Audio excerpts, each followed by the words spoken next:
교회적으로 부활절 네 번째 주일이기도 합니다.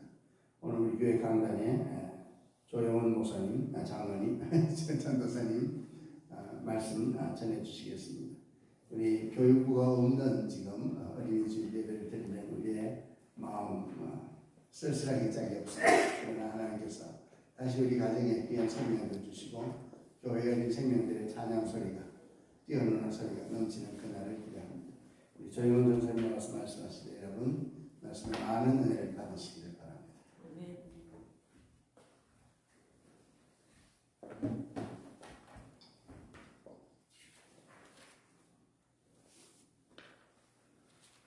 이번 주는 어린이 주일입니다. 그래서 교육 파트를 전담하고 있는 전도사에게 이렇게 예배 설교를 맡게 되었습니다. 설교의 기회를 주신 하나님과 김창준 목사님 그리고 광역교회 감사의 말씀을 올립니다. 현재 한국교회는 위기라는 말을 합니다. 해방 이후 성장해오던 한국교회의 성장이 꺾였기 때문입니다. 더 큰 문제는 어린이, 청소년층의 급격한 감소입니다.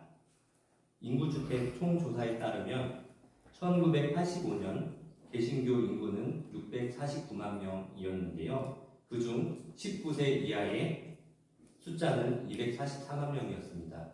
이것은 교회 성도의 10명 중 4명이 19세 이하 주일학교 학생이었다는 것입니다.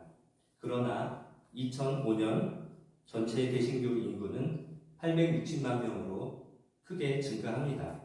그중 주일학교 학생의 비율은 10명 중 3명으로 줄어들게 됩니다. 최근에는 더욱 심각한데요.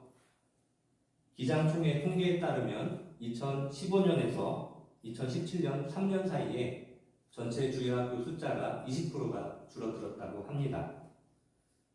현재 교단을 막론하고 전체 한국교회 중 절반이 주일학교를 운영하지 못하고 있는 형편입니다. 이러한 현상은 점점 더 심해질 것으로 예측이 되고 있습니다. 주일학교 학생 수가 줄어드는 데는 여러 가지 요인이 있습니다. 첫 번째로 한국의 기혼과 그리고 저출산의 문제가 있습니다. 현재 한국은 결혼을 하는 젊은이들이 줄어들고 있습니다. 설령 결혼을 하더라도 아이를 낳지 않거나 낳더라도 한 명만 낳는 현실입니다. 특히 농어촌 교회는 노령화 문제가 더욱 심각한 현상입니다. 농어촌 지역에는 젊은이들이 없기 때문에 그에 따라 주일학교는 더 큰 위기의 상황에 놓여져 있는 것입니다. 둘째, 사회문화적 요인입니다.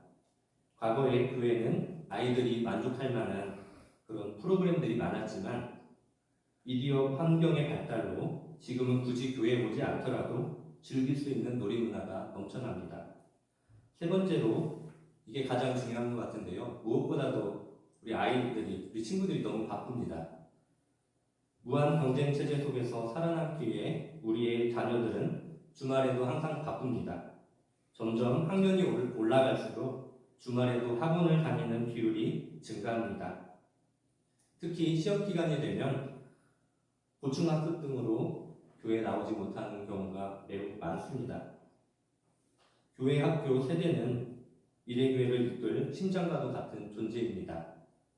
복음의 본질을 고스란히 전수하면서 이들이 성장한 후에도 교회에 나올 수 있도록 하는 것이 현재 우리가 직면한 과제입니다. 그러기 위해서 우리는 위기감을 가지고 이 위기를 어떻게 해결할 것인지 진지하게 고민할 때입니다. 그렇지만 이런 사실을 인지하면서도 여전히 많은 교회에서 다음 세대 교육 부서는 소외되고 있는 것이 현실입니다. 대다수의 한국교회의 그런 사역의 방향은 장년 중심이고 교회 학교 예산은 턱없이 부족하고 그런 것이 현실입니다.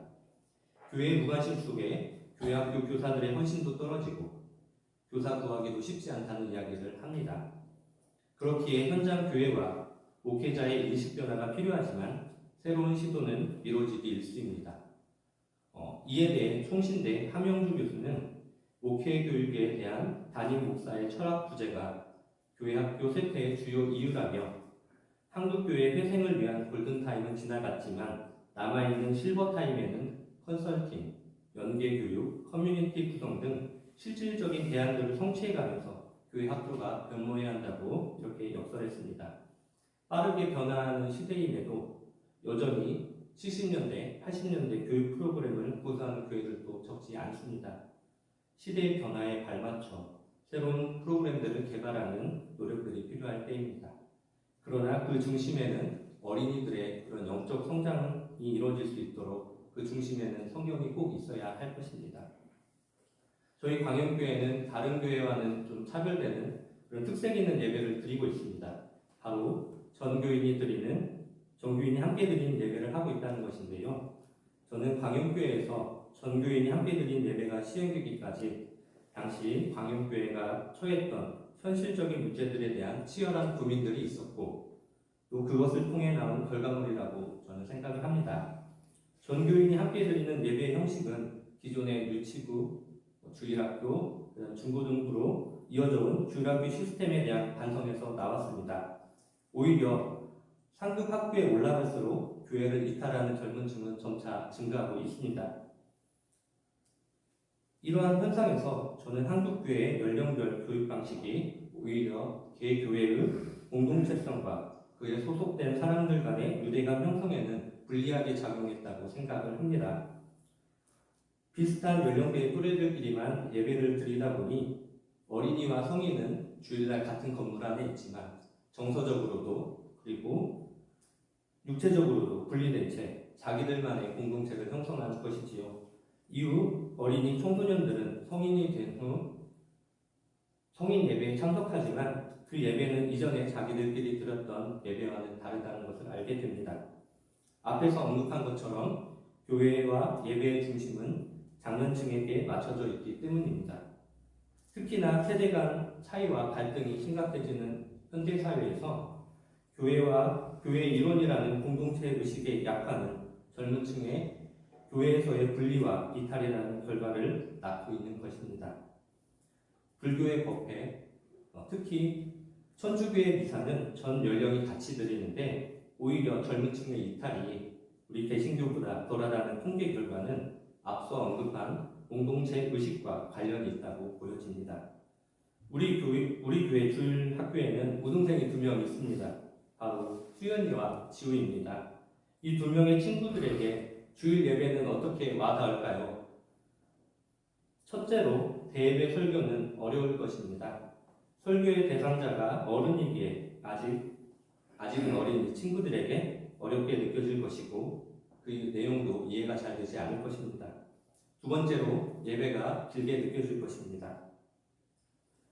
긴 예배 시간을 온전히 집중하는 것은 믿음이 좋은 어른들도 어려운 일인데 아직 어린 이 친구들에게 훨씬 어려운 일이 될 것입니다. 그렇기에 현재는 조금이 아니라 좀 많이 지루한 예배가 될 수도 있을 것입니다. 올해 구의가 되어서 이미 스스로 다 커버렸다고 생각하는 도엽이와 그리고 동현이에게는 이 예배는 어떻게 와닿을까요? 저는 전교인이 드리는 예배가 가장 훌륭한 예배 형식이라고는 생각하지 않습니다. 그렇지만 10대부터 80대까지 함께 드리는 이 예배 안에서 그리고 함께하는 성만찬 안에서 함께 부르는 찬송과 같이 하는 기도 안에서 적어도 우리는 예수 그리스도 안에서 한 몸이자 형제 자매라는 그런 공동체 의식을 회복할 것이라는 그런 확신이 있습니다. 우리 어른들이 공동으로 노력해야 할 것은 어린이들, 학생들에게 너희는 광염의 가족이자 그리고 공동체라는 것을 그리고 어른들이 너희들을 얼마나 사랑하고 귀히 여기는지를 느끼게 해주는 것일 것입니다. 감수성이 예민한 이 친구들에게 과도한 애정과 스킨십은 좀 자제해 주시고요. 이들이 불편해하지 않은 선에서 어른들의 따스함을 느낄 수 있도록 적절한 관심과 배려가 필요할 것입니다. 전문가들이 지적하듯 오늘날의 한국 사회는 4차 산업혁명의 그런 시대적 전환에 서 있습니다. 이 시대의 특징은 과거와 같은 폭발적인 성장이 아니라 관계와 질을 중심으로 하는 그런 성숙이 중요한 요인입니다.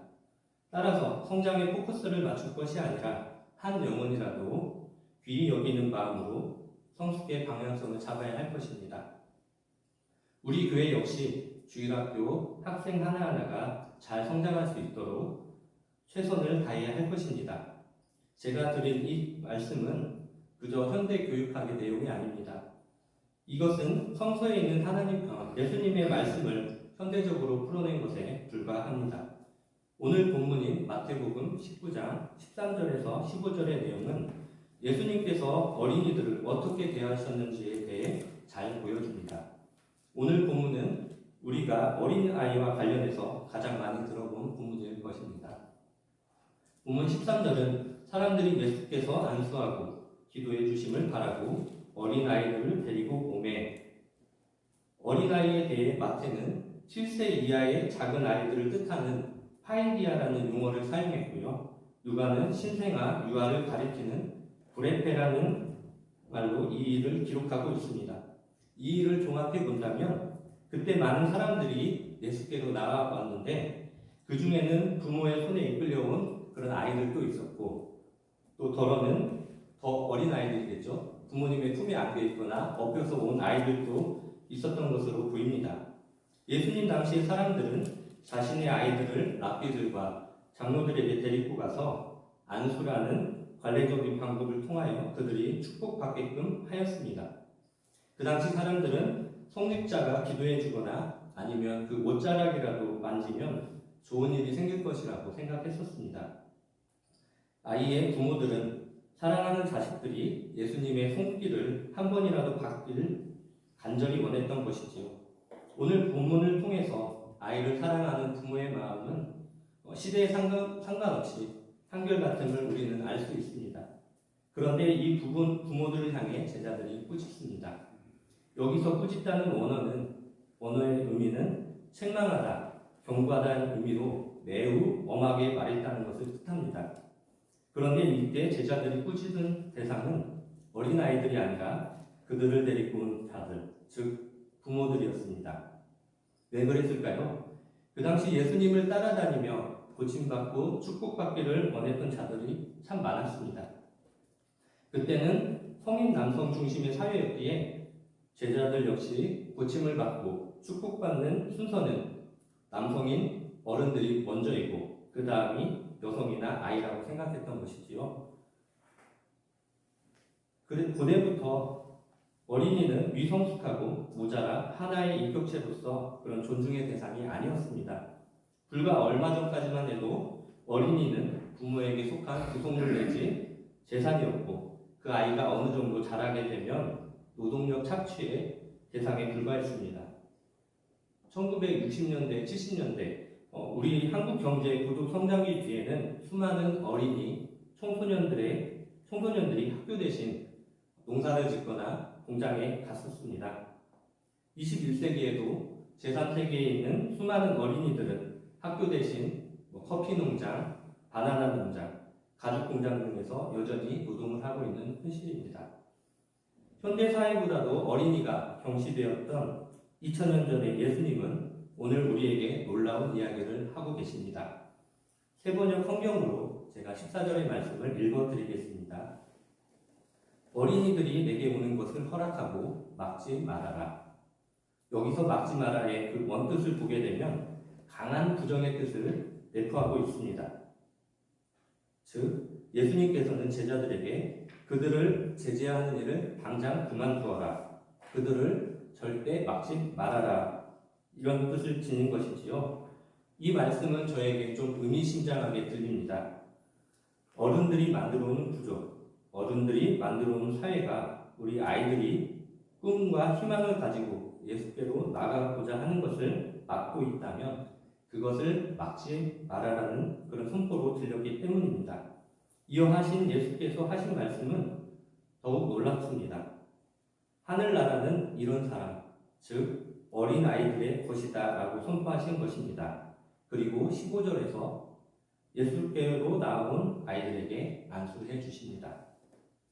자신의 유익을 위해 예수를 따르던 수많은 성인들, 그 예수님의 옷자락이라도 만져보려고 애를 쓰던 그런 어른들 대신 예수님은 아이들에게 손을 얹고 안수해 주셨습니다.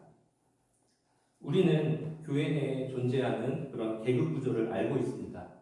직분이 있는 사람과 직분이 없는 사람, 남성과 여성, 그리고 나이가 많은 사람과 적은 사람, 그런 차별 등을 말입니다. 그러나 갈라디아서 3장 28절에서 사도 바울이 한 고백처럼 예수 그리스도 안에서 유대인이나 헬라인이나 종이나 자유인이나 남자나 여자나, 오늘 말씀을 덧붙이면 어른이나 아이나 다 하나입니다.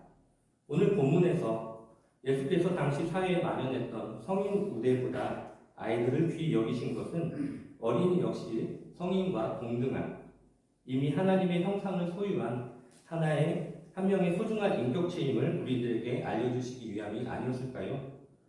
이어 하늘나라는 어린이들의 것이다 라고 선포하신 것은 오늘 이사야 본문과 연결이 됩니다. 이사야 11장은 하나님의 영으로 가득 찬 평화의 왕이 오셔서 다스리시는 이상적인 나라에 관한 내용입니다. 평화로운 메시아 왕국은 이리가 어린 양과 함께 살며 표범이 새끼 염소와 함께 누우며 송아지와 새끼 사자와 살찐 짐승이 함께 풀을 뜯습니다. 그런데 이곳에서 이 모든 짐승들을 이끄는 자는 어른이 아닌 어린아이입니다.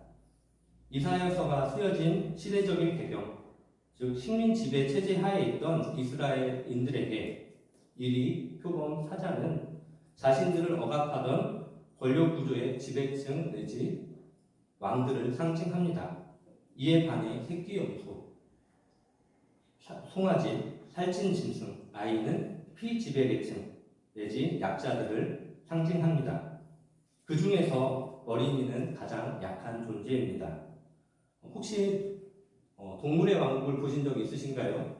거기 보시게 되면 송아지나 염소 이런 동물들은 태어난 지 서너 시간이면 걷고 뛰고 합니다.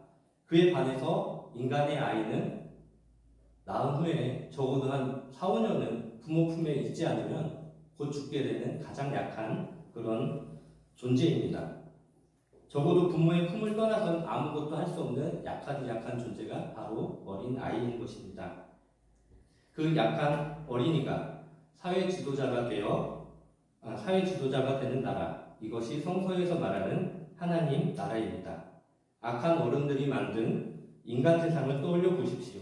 인간의 창조 이후 지금까지 계속되어 온 빈부격차, 계급구조, 이권 다툼, 그리고 전쟁 등, 이것이 바로 어른 인간들의 역사입니다. 이와 대비되는 어린이가 지도자가 되는 세상은 선하고 공존하고 상호 존중하며 서로 사랑하는데 이것은 평화로 귀결이 됩니다. 이 세상에는 더 이상 차별은 없습니다. 모두가 함께 어울리고 눕고 같이 풀을 뜯는 평등한 존재들에 불과합니다. 성서의 말씀대로 살아가는 것이 우리 크리스천의 본분이라면 오늘 우리가 함께 만들어가야 할 가정, 사회, 교회, 전 지구에 대해 깊이 생각해 보아야 할 것입니다. 이번 주 화요일은 5월 5일 어린이날입니다.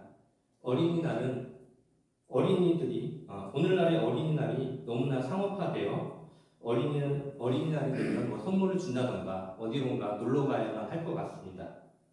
지난주부터 계속된 황금 연휴를 맞아서요. 코로나 바이러스의 그런 위협 속에서도 모든 사람들이 밖으로 나갔습니다. 신문을 보니까 제주도로 가는 비행기 티켓은 작년과 똑같이 비율로 올라갔다고 합니다. 그러나 어린이날의 본래 취지는 일제제국주의에 맞서 새로운 나라를 꿈꾸는 하나의 소년 해방 운동의 일환으로 제정된 날입니다. 기존 어른들의 잘못으로 나라를 잃었으니 이제 새로운 나라의 주역인 어린이에게 기대를 걸었던 것이지요. 어린이날은 1922년에 제정되었는데 그와 관련하여 가장 큰 영향을 끼친 것은 천도교였습니다. 천도교는 일찍이 어린이에 대한 관심이 많았습니다.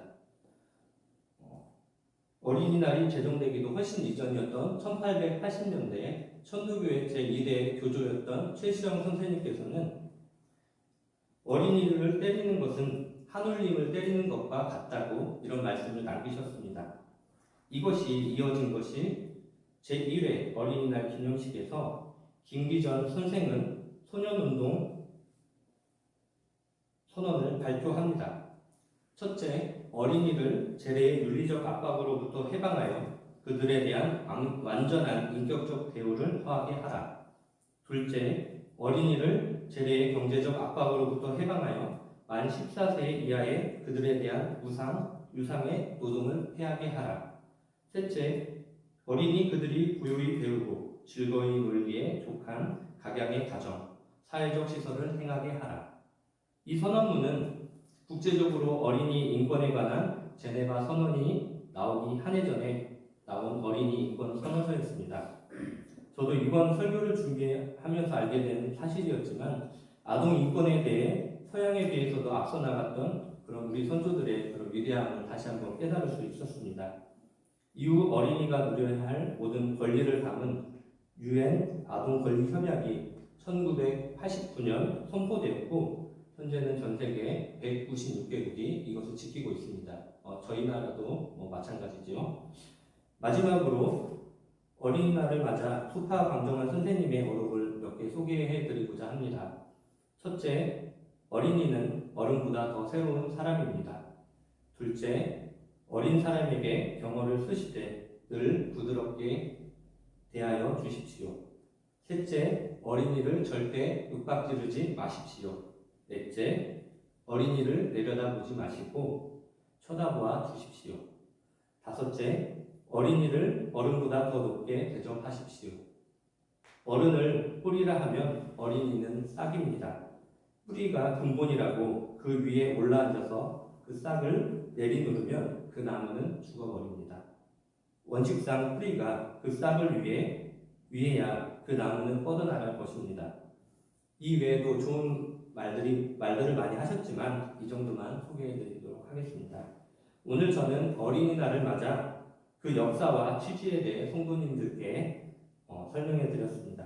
그리고 성도님들께 어린이, 청소년들을 존중하고 귀히 여겨달라고 당부의 말씀을 전했습니다. 오늘 성경 본문은 어른들에게 어린이들을 존중하고 동시에 어린아이와 같은 마음을 회복하라고 말씀하십니다.